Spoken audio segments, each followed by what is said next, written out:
प्रदेश की राजनीति में 2027 का चुनाव अभी दूर है, लेकिन दलित राजनीति को लेकर बहस अभी से तेज हो चुकी है। सवाल यह है कि क्या बहुजन समाज पार्टी की प्रमुख मायावती एक बार फिर अपनी खोई हुई राजनीतिक जमीन वापस हासिल कर पाएंगे या फिर नगीना से सांसद बने चंद्रशेखर आजाद बहुजन राजनीति के नए चेहरे के रूप में उभरेंगे। आदाब, जय भीम, जोहार। मैं हूं एमडी हसनैन नवाज और आप देख रहे हैं न्याय संवाद सियासत पूर्वांचल। एक समय था जब उत्तर प्रदेश की राजनीति में मायावती नाम ही दलित राजनीति की पहचान माना जाता था। 2007 में उन्होंने पूर्ण बहुमत की सरकार बनाकर इतिहास रचा था, लेकिन पिछले कुछ चुनावों में बीएसपी का प्रदर्शन लगातार कमजोर हुआ है। इसके बावजूद मायावती अभी भी उत्तर प्रदेश के सबसे बड़े दलित राजनीतिक आधार पर दावा करती हैं। दूसरी ओर पिछले कुछ वर्षों से एक नया नाम उभरा है, चंद्रशेखर आजाद। सड़कों के आंदोलनों से राजनीति में आए चंद्रशेखर आजाद ने खासकर दलित युवाओं के बीच अपनी अलग पहचान बनाई है। लोकसभा चुनाव में नगीना सीट से उनकी जीत ने यह साबित कर दिया है कि वे अब केवल आंदोलनकारी नेता नहीं बल्कि एक चुनावी शक्ति भी बन चुके हैं।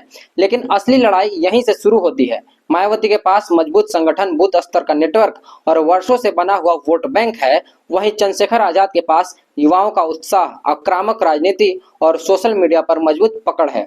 आज उत्तर प्रदेश का दलित समाज भी दो हिस्सों में बटा हुआ दिखाई देता है। एक वर्ग मानता है कि बहुजन आंदोलन को मजबूत करने के लिए बीएसपी ही सबसे विश्वसनीय मंच है। वहीं दूसरा वर्ग यह तर्क देता है कि नई परिस्थितियों में नए नेतृत्व की जरूरत है और चंद्रशेखर आजाद उसी बदलाव का प्रतीक हैं। 2027 के चुनाव में सबसे बड़ा सवाल यह होगा कि दलित वोट किस दिशा में जाएगा।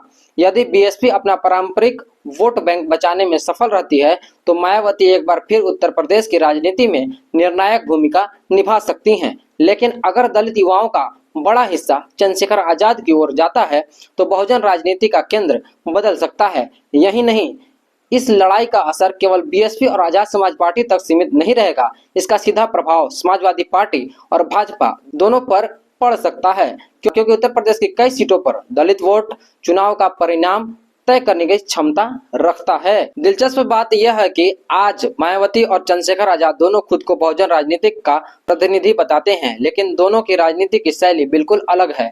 मायावती संगठन और चुनावी गणित पर भरोसा करती हैं, जबकि चंद्रशेखर आजाद आंदोलन, जनसंपर्क और आक्रामक राजनीतिक हस्तक्षेप की राजनीति करते हैं। अब सवाल यह नहीं है कि दलित राजनीति का नेता कौन है, सवाल यह है कि 2027 तक बहुजन समाज किसे अपना भविष्य मानता है। क्या मायावती एक बार फिर साबित करेंगे कि बीएसपी अभी खत्म नहीं हुई है, या फिर चंद्रशेखर आजाद उत्तर प्रदेश की राजनीति में एक नए बहुजन अध्याय की शुरुआत करेंगे। 2027 का चुनाव केवल सत्ता की लड़ाई नहीं होगा, बल्कि यह बहुजन राजनीति के नेतृत्व की भी परीक्षा होगी। आपकी राय क्या है? 2027 में दलित राजनीति का सबसे बड़ा चेहरा कौन होगा, मायावती या चंद्रशेखर आजाद? कमेंट करके अपनी राय जरूर बताइए। आप देख रहे थे न्याय संवाद सियासत पूर्वांचल। मैं हूं एमडी हसनैन नवाज। धन्यवाद।